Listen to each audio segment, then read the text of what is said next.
Little did they know, I had plans to just disappear with my friends on the actual day of my birthday. I woke up before everyone else at 7 a.m. and went out to hang out at my best friend's place. A few hours later, I started getting angry texts and calls demanding me to come home, but I ignored everything.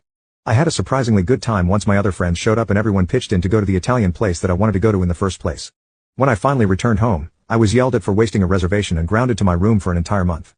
I asked my parents if they took my sister to eat that night, and they said yes.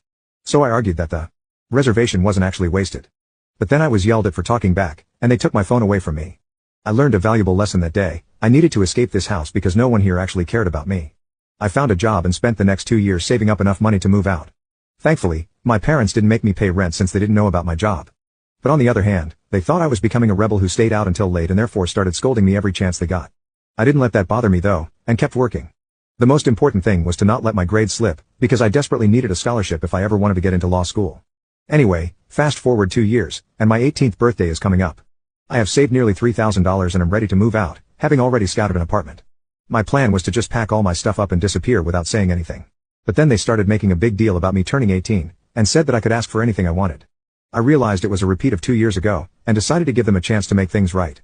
I told them I wanted to go eat at the Italian place again, and decided that if they agreed, I would abandon my plans to move out.